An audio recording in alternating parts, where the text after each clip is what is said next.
It's showtime. Hey everyone, Django Fett here, hunting down games, comics, TV shows, movies, and more. And this is a review for Avengers Endgame.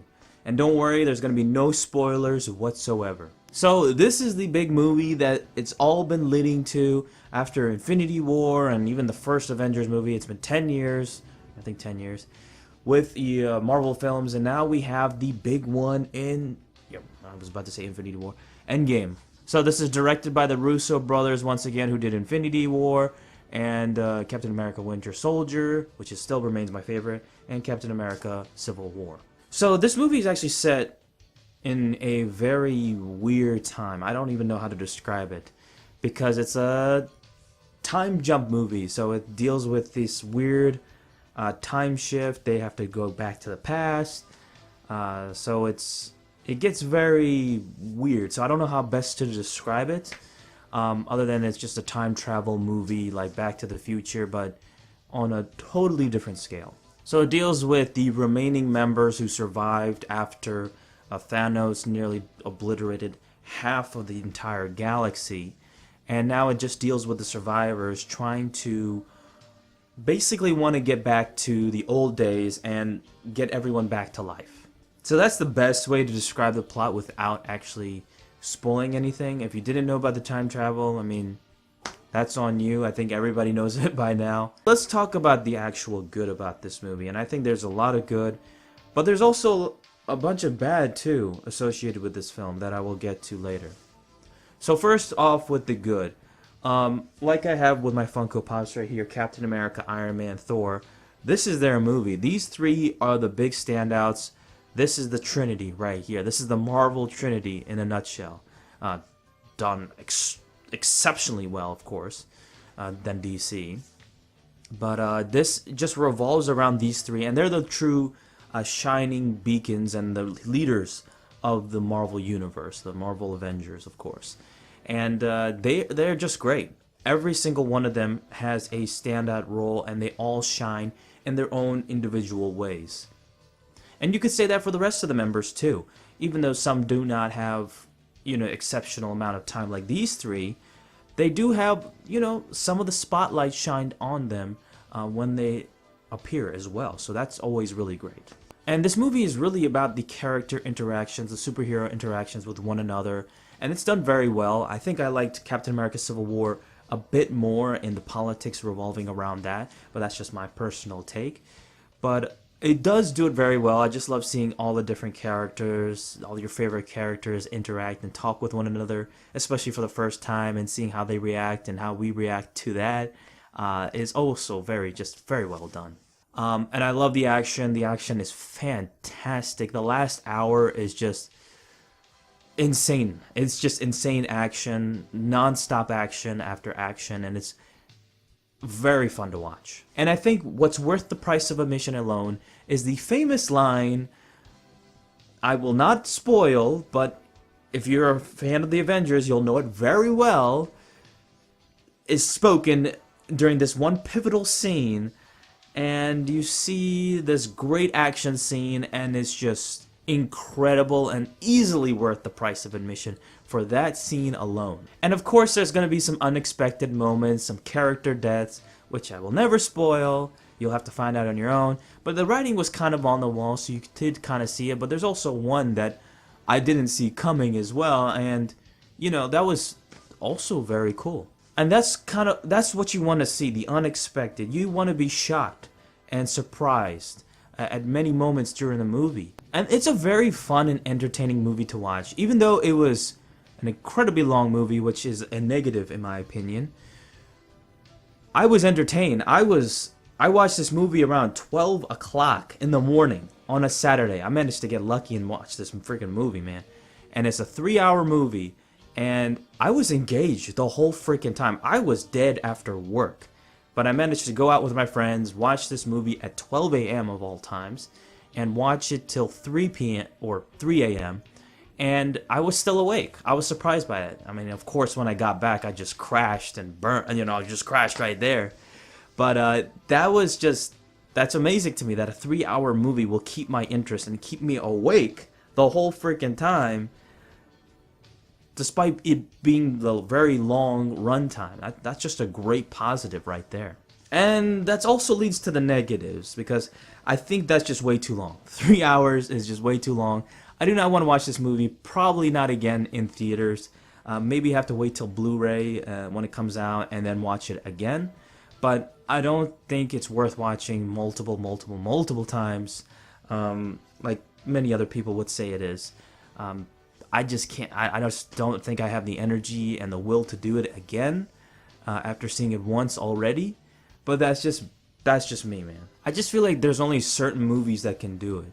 Lord of the Rings, those movies can do it exceptionally well. I mean, they're perfect when they do it. And I would have to say Red Cliff too, even though that's a two-parter, and it like comes around like 5 freaking hours. Even though you can split it part 1, part 2 later on, you can watch it whenever. But I would consider that a really good movie that has 3 hours and beyond, and can do it very, very well. That's the only time it works. Most other movies cannot freaking do it. Or when they try to do it, sometimes they do well. You know, you never know. And then some more negatives, I have to say, is the convoluted storyline and plot.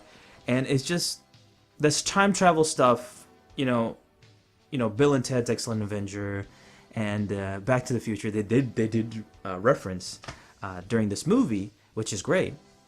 But it just got way too much for me, and it just like had all these different characters involved and traveling to this point and that point and this point and that point, and I just got confused, and I just couldn't really follow what the heck was going on, and I just felt like Infinity War had a better storyline. It was straight to the point. You got it. You didn't have to watch it multiple times to get it. You watch it once, you understand the gist of it. It's a straightforward storyline, and it has multiple points involved, not with multiple times, but multiple characters involved at different planets and stuff, but you get it. It's easy to understand. With Endgame, it's a whole different ballpark. You have all these different characters involved in different timelines and trying to get this stone and that stone, and trying to go at this certain point to go back and then give the stones back, and it's just weird as hell. I just wasn't a big fan of that. And I just have to say, Infinity War was honestly a better movie in my opinion.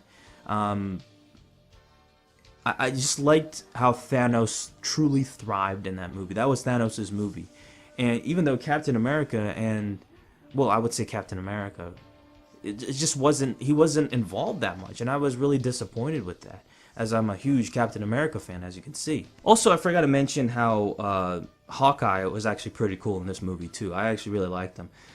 He actually, as you've seen from other photos, that he actually becomes Ronan, and you find out what he is. He's almost like Black Widow-esque, early Black Widow-esque, and it was actually a pretty cool thing to see that.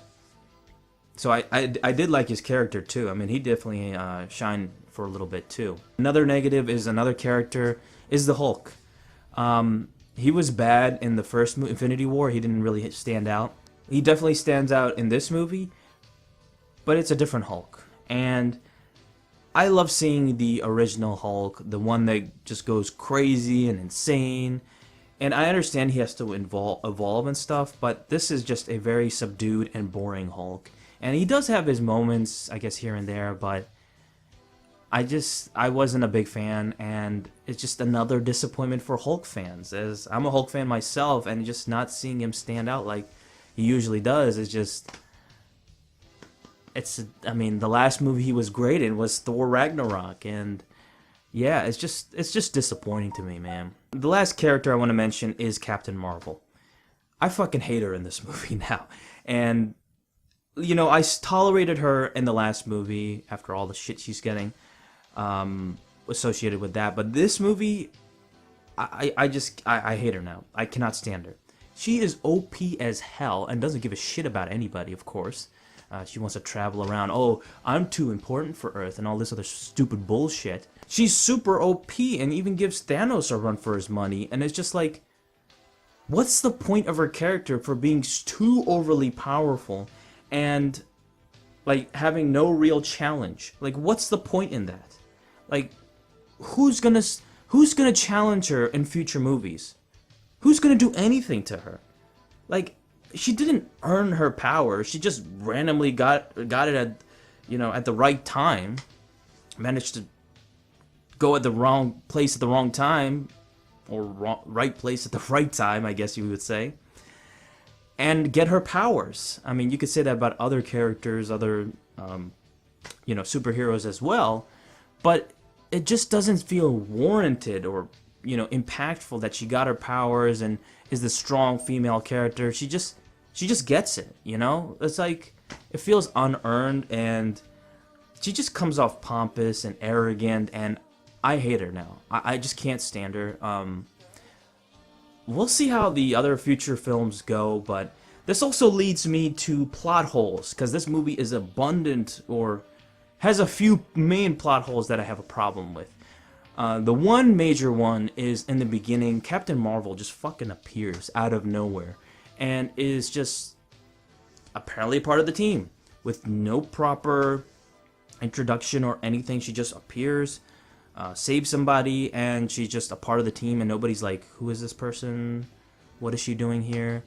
What's her story? Like, nothing. They don't question it or anything. Am I supposed to, like, read, like, a random comic or watch a random TV show at the right time to actually get that reference that she's now introduced to the Avengers? Like, that's not how it fucking works. Like, do a proper introduction. That was just a piss poor attempt, and awful. I don't know what they were thinking with that. They just glossed it over like it was nothing. Oh, here's Captain Marvel. Like, that's So I do have my gripes and with this movie. I don't hate this movie by any means. I think Infinity War is way better than this movie. But that's not to say this is a bad movie. I just come to think that if you have the last big movie, you have the last big hurrah, you got to come out with your guns blazing. You got to do everything in your power to make this movie incredibly awesome. And they did for the most part. But in the other parts, they failed on the basic with the story and some of the characters. And I feel like it really hurt the movie and just the length time as well. So let's just give the rating right now. Avengers Endgame gets a...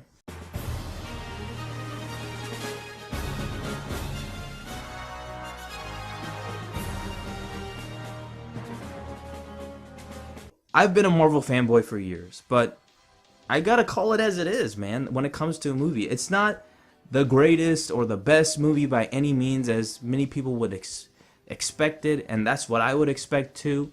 But it's just not. It's a really good movie, very, very fun and entertaining movie. But it's definitely not the best, man. It's probably not even top 5 in my opinion. Maybe top 5, but it was definitely top 10 without a doubt. And this movie definitely deserves all the praise it gets. I mean, look at these box office numbers on the opening weekend. I mean, this movie has the potential to beat Avatar, the #1 grossing movie of all time, and trump that. How crazy is that? And its opening weekend, it sets a high precedent. It's insanity to me. Also, how about that Game of Thrones episode? Ooh, man.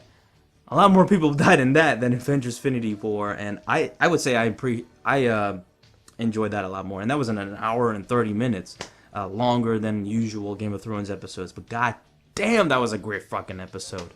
And it was like the 3rd episode in a 6-episode season.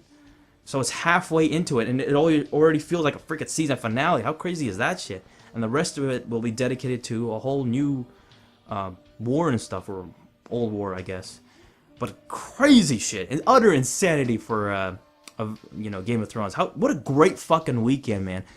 Avengers and Game of Thrones. God damn. So thank you guys so much for watching. Let me know what you think of Avengers Endgame in the comment section below. Please be sure to like this video, subscribe to my channel Django Fett if you haven't already, and I'll see you, my fellow Mandalorian brothers and sisters, next time. Ooh, yeah.